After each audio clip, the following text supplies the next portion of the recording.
Hi everyone, very good evening to all of you and thank you so much for subscribing me and may your day is wonderful, miraculous। तो दोस्तों आज का topic बड़ा ही जोरदार होने वाला है और बहुत बार मेरे को अच्छे अच्छे टॉपिक्स एकदम से स्ट्राइक में आते हैं और इनफैक्ट मैं बहुत दिनों से वीडियो बनाना चाह रही थी। तो प्लीज़ आगे बढ़ने से पहले प्लीज़ चैनल को अगर अच्छा लगे तो लाइक ज़रूर करिए, अच्छा लगे तो शेयर और नए फॉलोअर्स प्लीज़ सब्सक्राइब जरूर करिए। तो दोस्तों जैसे कि टॉपिक से क्लियर है, थंबनेल में आपने देख ही लिया है। आखिर इतना करने के बाद भी, बहुत करने के बाद भी बच्चे आपके बारे में सोचते क्यों नहीं हैं? बच्चे आपके बारे में इसलिए नहीं सोचते हैं क्योंकि आपने अपने बच्चों को सब कुछ दिया है। सब कुछ आपने उन्हें पैसा दिया है ना। जब उनको ज़रूरत पड़े, बच्चा थोड़ा सा बड़ा होता है तो पेरेंट्स उनको पॉकेट मनी देना शुरू कर देते हैं। आजकल मोस्टली पेरेंट्स वर्किंग होते हैं और सिंगल पेरेंटिंग में सिंगल अर्निंग में घर भी नहीं चलता है। तो ऐसे में माता को भी घर से बाहर निकलना पड़ता है ना, जॉब के लिए। तो वो शाम में जब घर लौटती है बहुत थकी हुई होती है, फटाफट खाना बनाती है। उस समय बच्चा कुछ पूछता है, ट्यूशन्स के बारे में पूछता है, स्कूल में क्या हुआ उसके बारे में पूछता है। Mummy is not available for him और हर। उस बच्चे के लिए माँ तो अवेलेबल नहीं है और पिताजी तो और भी लेट आते हैं क्योंकि उन्हें खाना बनाने की टेंशन नहीं होती है। वो जाते हैं घर में थोड़ा सा गपशप लगा लेते हैं अपने दोस्तों के साथ। ऑफिस टाइमिंग के बाद एक्स्ट्रा टाइम स्पेंड करते हैं क्योंकि तो उनको थोड़ा मूड रिलैक्स चाहिए। उसके बाद जब वो घर आते हैं तो फिर देखते हैं कि बच्चा एकदम सोने को रहता है। तो बच्चे और पिताजी की तो मोस्टली मेट्रो सिटीज़ में कभी मुलाकात ही नहीं हो पाती है। तो देखिए, आपने बच्चे को सब कुछ दिया लेकिन आपने बच्चे को अपना समय नहीं दिया है, पहला कारण। ठीक है, पहला रीज़न है आपने बच्चे को अपना समय नहीं दिया। दूसरा रीज़न है आपने बच्चे को वैसा प्यार दिया है जैसे थोड़ा सा कुछ हो तो ज़रूरत पे अवेलेबल रहना, उनके पीटीएम में चले जाना, उनके नोट्स बनाना, उनके मतलब ये दूसरे कैटेगरी के पेरेंट्स हैं, उनके ट्यूशन्स भी देख लेते हैं, उनको ट्यूशन्स पे टाइम पे लाते छोड़ते हैं। उनकी हॉबीज़ है, हॉबीज़ क्लासेस भी जाते हैं। लेकिन एक चीज़ नहीं दे पाते हैं, वो है बच्चों को रियल लव। रियल लव मतलब आप बोलेंगे कि मैडम यही तो प्यार है, हम उनका केयर कर रहे हैं, देख रेख कर रहे हैं, ट्यूशन छोड़ रहे हैं, स्कूल छोड़ रहे हैं, उनके पीटीएम में जा रहे हैं। रियल लव यानी होता है without any reason, you just available for them. उनके साथ बैठिए, टीवी देखिए, उनके साथ ऐसे बगल में बैठिए, अब बेटा आज क्या हो रहा है, कैसा चल रहा है, तुम्हारे वो दोस्त का क्या हाल चाल है, अरे वो तुम्हारी दोस्त है ना रानी, आजकल दिखती नहीं है, कहाँ चली गई है। That is real love. उनके लाइफ के बराबर, उनके एज ग्रुप में मिक्स होके उनके साथ उनके जैसी बातें करना, उनके जैसे एक फ्रेंड जैसा बिहेव करना, ये होता है रियल लव। मतलब बच्चों को जब घर आए ना तो बच्चे को और किसी की ज़रूरत ही ना पड़े, और किसी की ज़रूरत ही ना पड़े अपने दोस्तों की, बाहर वाले दोस्तों की, कि मैं किससे शेयर करूं। आप और ये जो फ्रेंड बनने की आदत ना बचपन से ही डालनी पड़ती है। एक टाइम बाद ऐसा होता है कि बच्चा जब आपसे बड़ा हो जाता है तब फिर आपके फ्रेंड बनना चाहते हैं। फिर आप बोलते हैं आपको कोई ज़रूरत पड़ेगी ना तो बताना, मैं तो तुम्हारे फ्रेंड जैसा हूँ बेटा, मुझे अपना फ्रेंड समझो। अब क्योंकि वो समझेगा आपको फ्रेंड, आपने बचपन से उसे फ्रेंड जैसा ट्रीट किया ही नहीं है ना। उसे वो जैसा चीज़ चाहता है वैसा वो शेयर कर सके, वैसी चीज़ें वो बता सके। उसको एक मिनट भी हेजिटेशन नहीं होना चाहिए कि ये बात मैं पेरेंट्स से शेयर करूं या नहीं। तब आप समझे, अगर ये बच्चा छोटेपन से आपको बताने लग गया तब आप समझिए कि आप उसके फ्रेंड बन चुके हैं। तीसरी चीज़ है दोस्तों रेस्पेक्ट। बहुत सारे पेरेंट्स होते हैं, वन सेकेंड, जो बच्चों की रिस्पेक्ट ही नहीं करते हैं। बच्चों की रिस्पेक्ट करना यानी बच्चे का भी एक सेल्फ रिस्पेक्ट होता है। उसे छोटी छोटी बातों में आप अपमानित नहीं कर सकते। कई पेरेंट्स तो बच्चों से ही गाली गलौज करते हैं। मैंने ऐसे भी पेरेंट्स देखे हैं जो माता पिता की जमती नहीं है तो बात बात में बच्चा बीच में आ जाए तो उनसे भी गाली गलौज करते हैं, अभद्र शब्दों का प्रयोग करते हैं, विच इज़ नॉट गुड। चाहे इंग्लिश में बोलो या हिंदी में बोलो, बच्चा छोटा है। चाइल्ड्स नोज योर वाइब्रेशंस, बच्चे आपके वाइब्रेशंस को समझते हैं, है ना। अगर आप बंद कमरे में भी लड़ रहे हैं तो बच्चा वाइब्रेशन से समझ जाता है कि माता पिता के बीच ना कुछ ठीक नहीं चल रहा है। तो हर एक बच्चे का सेल्फ इमेज होता है, उसका रेस्पेक्ट होता है, उसके उसके सम्मान की हमेशा वैल्यू करिए, उसके सेल्फ एस्टीम को हाई करने की कोशिश करिए।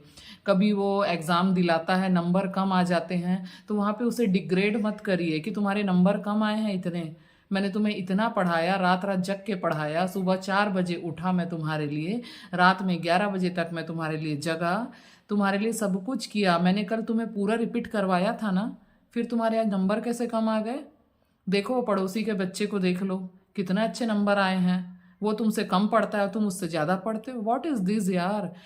बच्चे का अपना सेल्फ रेस्पेक्ट होता है। मैं अपने बच्चों से कभी ऐसे बात नहीं करती। मैं उनसे कहती वैसे वो पढ़ाई में अच्छे हैं, देन टू कभी उनके नंबर कम आ जाते तो मैंने बोला बेटा अगर तुम्हारे कभी 0 नंबर भी आए ना, तो हमेशा याद रखना आपकी मम्मा आपसे उतना ही प्यार करती है, क्योंकि मम्मा आपके नंबर से प्यार नहीं करती है। और नंबर कम आए आए चाहे ज़्यादा आए, इसका कोई फ़र्क नहीं पड़ता, क्योंकि मैंने अपनी लाइफ में ऐसे ऐसे लोगों को देखा है जिनके आज 0 मार्क्स आते थे। मेरे ही क्लास में बहुत सारे लोगों को मैंने देखा 0 मार्क्स आते थे, 5, 10, 25 आउट ऑफ 100। लेकिन आज वो लोग अच्छे अच्छी कमाई कर रहे हैं, अच्छे शहरों पे हैं, बड़ी बड़ी कंपनीज पे हैं। इनफैक्ट मैंने लाइफ में बहुत सारे ऐसे लोगों को देखा है। तो केवल आप बच्चे के मार्क्स से उसका रेस्पेक्ट को डिग्रेड नहीं कर सकते। तो ये चाहे किसी भी चीज़ की बात हो, किसी भी उसको किसी भी एंगल में ले लीजिए, पढ़ाई के दृष्टिकोण से ले लीजिए, उनके लाइफ स्टाइल के दृष्टिकोण से ले लीजिए, उनके दोस्तों के दृष्टिकोण से ले लीजिए, तो आप कभी भी उनके रेस्पेक्ट को डाउन ना करिए। चौथी बात है सेल्फ कॉन्फिडेंस, है ना। एक बहुत महत्वपूर्ण बात है, आजकल मैक्सिमम घरों में हो रहा है कि पेरेंट्स और बच्चों के बीच में ना वो बॉन्डिंग नहीं रहती है ना। पेरेंट्स सब कुछ करते हैं बच्चों के लिए, उनको छोटे से बड़ा करते हैं, पर उनका सेल्फ कॉन्फिडेंस नहीं बढ़ा पाते उनको। देखिए मैंने एक और वीडियोस में मैंने एक शॉर्ट वीडियोस आप मेरी देखिएगा, उसमें मैंने बताया हुआ है कि कुछ भी कर लीजिए, आप कुछ भी कर लीजिए, पर पेरेंट्स के रूप में आप कभी फेलियर हो ही नहीं सकते। अगर आपको पेरेंट्स के लिए आपकी 10 क्वालिटीज़ है ना, तो 10 में से 10 में आपको पास होना है। अगर आपको अच्छे पेरेंट्स बनना है तो थोड़ा बहुत कम ज़्यादा चलेगा, but majority you can not be fail. तो उनके सेल्फ कॉन्फिडेंस को हमेशा बूस्टअप करिए। Yes you can do, you can do, come on, you can do everything. बेटा तुम यहाँ पहुँच सकते हो, यहाँ पहुँच सकते हो। उठते ही अगर बच्चा लेट उठा तो उठना, कितना आलसी हो गया है तू, रात में कितने देर तक सोता है। कभी ऐसा भी बोला है बच्चे को उठते समय, my intelligent son please wake up, my brilliant son please wake up. मैं अपने बच्चों को ऐसे ही उठाती हूँ, मेरी प्यारी बेटी प्लीज़ उठो, मेरी इंटेलिजेंट बेटी प्लीज़ उठो, मेरी टॉपर बेटी प्लीज़ उठो। आते ही उसके माइंड में बच्चा जैसे ही उठ रहा है, आप उसके कान में क्या डाल रहे हो? तो always boost their self confidence, उनके कॉन्फिडेंस को बूस्ट करिए। बच्चा पहली बार स्कूल जाता है, दोस्तों वीडियोस बहुत लंबा होने वाला है, क्योंकि मैंने पहले ही बोला है कि मैं जब कभी भी बोलती हूँ ना तो सोच के नहीं बोलती। मेरे को लगता है मेरे से यूनिवर्स ही बुलवाते हैं, क्योंकि ये चीज़ें मैंने ना कहीं पढ़ी है ना सुनी है, और मुंह से बस निकलते चला जाता है फ्लो में, और मैं बोलती चली जाती हूँ। और मुझे भी लगता है कि मैं कुछ नया बोल रही हूँ, तो मुझे भी बड़ा मज़ा आता है। हाँ तो दोस्तों मैं बोल रही थी कि बच्चों के सेल्फ कॉन्फिडेंस को बिल्डअप करिए, उनके कॉन्फिडेंस को बढ़ाइए, उनको कभी भी डाउन ग्रेडिंग वर्ड्स का प्रयोग मत करिए। इसके अलावा अगर कोई उनका दोस्त उनके घर पे आपके घर पे आता है जो उससे किसी मामले में बेहतर है, तो अपने बच्चे से ज़्यादा उसके में बहुत इंटरेस्ट मत दिखाइए। दोनों भले उसकी भी तारीफ करिए, I am not saying you don't praise for their friends, but अपने बच्चों को ऐसा फील मत करवाइए कि देखो वो तुमसे बेहतर है। उसके बारे में थोड़ा बोलिए, उसके दोस्त के बारे में, फिर बोलो हाँ हमारे हमारे देखो हमारा बेटा राजा कितना अच्छा है, ये भी बहुत अच्छा करता है, और तुम दोनों दोस्त मिलकर तो कमाल ही कर सकते हो। ऐसे ढंग से उसके सेल्फ कॉन्फिडेंस को बढ़ाइए, ठीक है। उसके बाद है बिना बताए ही चीज़ों को समझना। मैंने ऐसे पेरेंट्स भी देखे हैं, मेरे फ्रेंड्स हैं कुछ लोग जिनके पेरेंट्स, देखो यार ऐसा होता है ना, प्यार नाम की जो चीज़ होती है ना वो आंखों से दिखाई देती है। अगर if you real love your kids you can see in their eyes. बोलते भी ना प्यार आंखों से दिखाई देता है। तो प्यार है, जज्बात है, तकलीफ़ें हैं, दुख है, चेहरा भी पढ़ना सीखना पड़ता है। अगर पेरेंट्स होके अगर अपने बच्चों का चेहरा नहीं पढ़ सके, कई बार ऐसा होता है कि वो इस डर से नहीं बता पाता अपने पेरेंट्स को कि पता नहीं मम्मी पापा, अगर आप स्ट्रेस लेने वाले हैं कि मेरे मम्मी पापा क्या सोचेंगे, स्ट्रेस ना ले लें। पर यार आपके बच्चे से ज़्यादा कीमती कोई नहीं है। खुद थोड़ा सा स्ट्रेस ले लेना, पर बच्चे को स्ट्रेस ना होने देना, क्योंकि बाहरी दुनिया में वैसे भी बहुत स्ट्रेस है। तो बिना बताए ही उनकी चीज़ों को समझने की कोशिश करिए। कभी ऐसा है कि वो स्कूल से लौट रहा है, खाना नहीं खाया है, चुपचाप निढाल होकर सोफे में बैठ रहा है, या चुपचाप अपने कमरे में जा रहा है, उसके कुछ अजीब सा उसका एटीट्यूड है। पहले एकदम हेलो मम्मा मैं घर आ गया, देखो मम्मा आज स्कूल में ये हुआ। एक होता है एक झनकती आवाज़, एक मीठी आवाज़ से वो घर में प्रवेश करता है। एक होता है शांत होकर कमरे में चला जा रहा है, और मम्मी को कोई फ़र्क ही नहीं पड़ता, वो आराम से टीवी देख रही है, या घर में खाना बना रही है, या घर इतना फैला हुआ है अपना काम समेट रही है, या अपने किटी पार्टी की तैयारी कर रही है। और बच्चा है, बच्चा देख रहा है कि मम्मी खुद किस कब पूछेगी मुझसे। अगर आप बच्चे को खुद से नहीं पूछ सके दोस्तों, तो आपका, मैं सच बता रही हूँ, मैं पेरेंट्स के लिए कड़वा बोलूँगी कि आपका पेरेंट्स होना ही व्यर्थ है।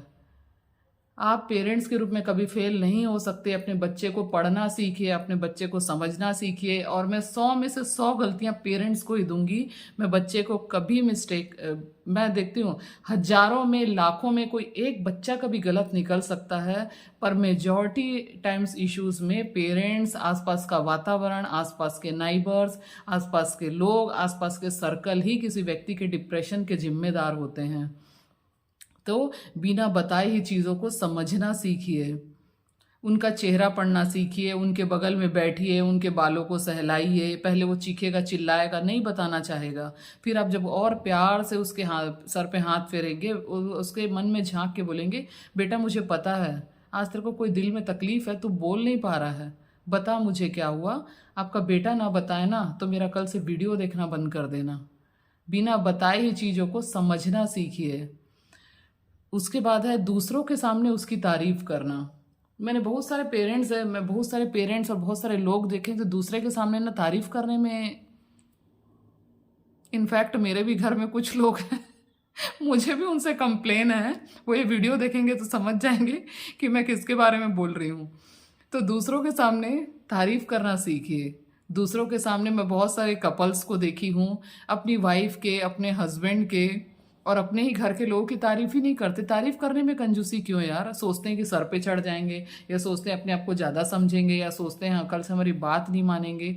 पर दिस इज़ रॉन्ग दोस्तों। भगवान के लिए भी अटेंशन देना है ना, तो भगवान का भजन कीर्तन करना पड़ता है, भगवान के मंत्र चैट करने पड़ते। तो बोलते हैं भगवान भी भक्ति का फल देते हैं। तो हम तो इंसान हैं, हमें तो तारीफ चाहिए ना। आप भी कुछ अच्छा कमेंट्स करते हो तो मुझे अच्छा लगता है, तो लगता है हाँ यार वीडियो बना रही हूँ, कुछ तो हो रहा है, कुछ तो लोगों की लाइफ परिवर्तित हो रही है। मेरी लाइफ अच्छी है, मैं चाहती हूँ दूसरों की लाइफ परिवर्तित हो जाए। मुझे क्या मिलना है?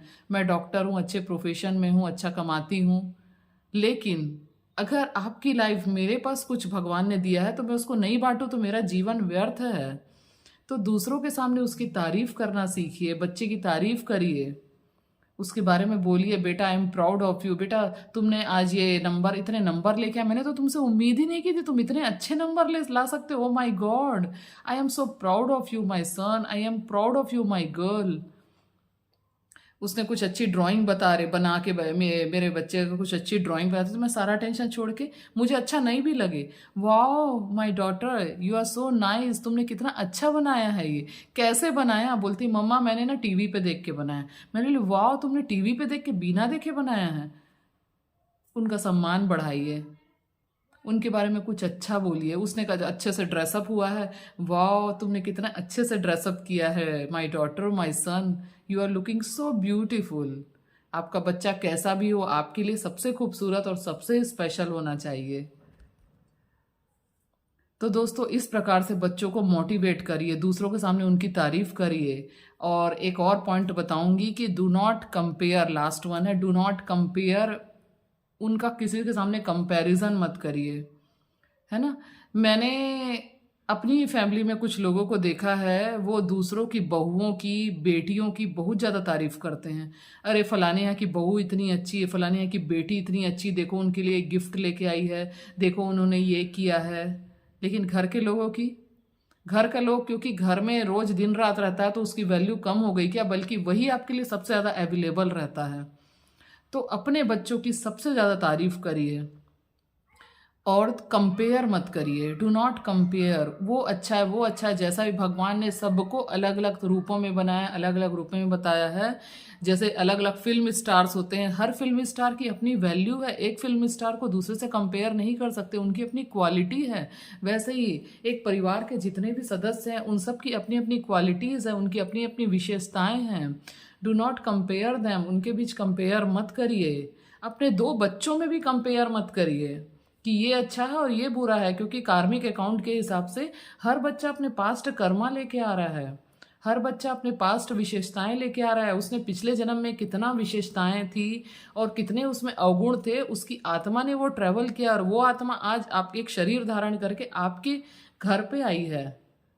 तो आप कंपेयर कैसे कर सकते हैं? हर आत्मा की जर्नी अलग है, हर व्यक्ति की जर्नी अलग है, उसका अपब्रिंगिंग अलग है, उसको जो वातावरण मिल रहा है वो अलग है, उसका परिवेश अलग है, परिवार अलग है, उसके हर एक के दोस्त अलग हैं, खान पान अलग है, रहन सहन अलग है, एवरीथिंग इज डिफरेंट। तो आप कंपेयर कैसे कर सकते हैं? अपने बच्चे को कभी भी, इवन अपने बच्चों के बीच भी कंपेयर मत करिए। तो दोस्तों ऐसा होता है, अब इसीलिए आप पेरेंट्स सब कुछ करने के बाद भी आप फेल हो जाते हैं। इसका मैं और सीरीज बनाऊंगी, अभी तो और लिस्टें आनी बची है, पता नहीं कितनी चीज़ें हैं जो हम पेरेंट्स करते हैं। इसमें से कुछ चीज़ें आप छूट सकते हैं, किसी के में कम या ज़्यादा होनी है, पर ये सब होना ही है। अपने बच्चे को आप इतना प्यार दीजिए, उसको इतना प्यार कि आपका बच्चा प्राउड से बोल सके कि देखो मेरे माता पिता ऐसे ही हैं और हर जन्म में मुझे ऐसे माता पिता मिले। तो देखना आपका बच्चा कभी रास्ते से भटक ही नहीं सकता। कभी भी वो टीन एज में पहुंचेगा ना, तो अगर उसके बॉयफ्रेंड या गर्लफ्रेंड बनेंगे तो सबसे पहले वो आपके बारे में सोचेगा। वो उनके साथ भागने के बारे में, प्यार मोहब्बत में पढ़ने के बारे में नहीं सोचेगा। अगर माँ बाप हंड्रेड, मैंने ऐसे ऐसे से अपने ही मतलब बहुत सारे फ्रेंड्स लोग को देखी हूँ, बहुत सारे मैंने अपनी लाइफ की जर्नी में बहुत सारे लोगों को देखी हूँ कि जिन्होंने अपने माता पिता के बारे में सबसे ज़्यादा सोचा। क्यों? उनके माता पिता कहीं ना कहीं 100% उन्होंने उन्होंने वो प्यार, अफेक्शन, लव, अटैचमेंट दिया है। तो उनके सामने बहुत मौके आए फिसलने के, वो नहीं फिसले। एक टाइम पे जाके उन्होंने क्विट किया और उन्होंने अपनी लाइफ पार्टनर के रूप में उसको चुना जो उनके परिवार ने उनके लिए सेलेक्ट किया है। तो दोस्तों अगर आप 100% पेरेंट्स के रूप में कामयाब रहे तो आपके बच्चे आपसे प्यार क्यों नहीं करेंगे? एक बच्चा अपने माता पिता से अलावा और किससे प्यार की उम्मीद कर सकता है? जब आप अपने बच्चे को प्यार नहीं देते हैं, उनको वैसी परवाह नहीं देते हैं, केयर नहीं देते हैं, कंसर्न नहीं देते हैं, कॉन्फिडेंस नहीं देते हैं, उनको कंपेयर करते हैं, उनका सेल्फ कॉन्फिडेंस नहीं बनाते, उनकी आंखों में झांक के नहीं देख पाते कि उनके दिल में क्या चल रहा है, तो फिर आप क्यों उम्मीद करते हैं कि बच्चा आपको प्यार करेगा? क्यों उम्मीद करते हैं कि वो भी आपके बुढ़ापे में आपके बगल में बैठ के पूछेगा मम्मी क्या हो गया, क्या तकलीफ है? अगर आप आज नहीं पूछ रहे हैं, चाहे इन सब मामलों में कोई भी मामला हो, तो आप क्यों उम्मीद करते हैं कि बच्चा पूछेगा? आपको उम्मीद करने का कोई अधिकार नहीं है। मेरे ज़ुबान कड़वी हो सकती है कई जगह पे, प्लीज़ मुझे माफ़ करिए, लेकिन मैं फिर भी बोल रही हूँ कि कहीं ना कहीं पेरेंट्स की जिम्मेदारी है। मैं खुद भी एक पेरेंट्स हूँ, 2 बच्चों की माँ हूँ, मैं बहुत अच्छे से समझ सकती हूँ चीज़ों को। ठीक है दोस्तों, प्लीज़ कमेंट ज़रूर करिए, अच्छा लगा तो लाइक करिए, शेयर सब्सक्राइब करिए, इसके और भी सीरीज़ में बनाऊंगी। प्लीज़ मेरा उत्साहवर्धन करिए। Thank you so much, bye bye.